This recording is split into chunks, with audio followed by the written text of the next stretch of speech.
Kembali bersama kami, Saudara. DPR telah mengesahkan revisi kedua Undang-Undang Nomor 11 Tahun 2016 tentang Informasi dan Transaksi Elektronik atau Undang-Undang ITE.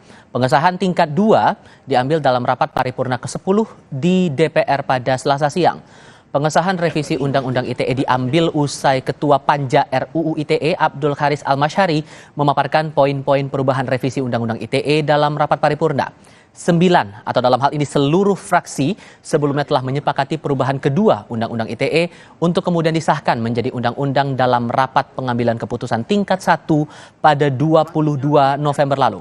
Sejak dibentuk pada 23 April 2023, Panitia Kerja atau Panja RUU ITE telah membahas total 38 daftar inventarisasi masalah atau DIM revisi Undang-Undang ITE. Apakah rancangan undang-undang tentang perubahan kedua atas Undang-Undang Nomor 11 Tahun 2008 tentang Informasi dan Transaksi Elektronik dapat disetujui untuk disahkan menjadi undang-undang? Terima kasih. RUU perubahan kedua Undang-Undang ITE merupakan kebijakan besar Indonesia untuk menghadirkan ruang digital Indonesia agar tetap bersih, sehat, beretika, produktif, dan berkeadilan. Sama halnya di ruang fisik, pemerintah memiliki tanggung jawab untuk memenuhi hak asasi manusia yang dimiliki oleh pengguna internet di ruang siber seperti yang telah tertuang pada Konstitusi Indonesia.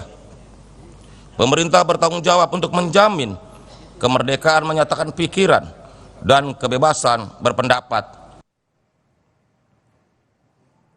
Ini yang perlu Anda pahami soal poin revisi Undang-Undang ITE, Saudara. Sejumlah substansi perubahan dalam revisi kedua Undang-Undang ITE antara lain pasal 27 ayat 1 mengenai kesusilaan, di pasal yang sama di ayat 3 mengenai penghinaan atau pencemaran nama baik, dan ayat 4 mengenai pemerasan atau pengancaman yang merujuk pada Kitab Undang-Undang Hukum Pidana atau KUHP. Ada pula pasal 28 ayat 1 mengenai penyebaran berita bohong dan menyesatkan yang mengakibatkan kerugian konsumen dalam transaksi elektronik.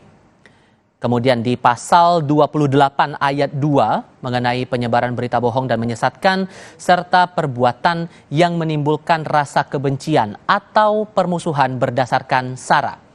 Namun hingga disahkan dalam rapat paripurna siang tadi, belum diketahui isi detail perubahan yang dimaksud.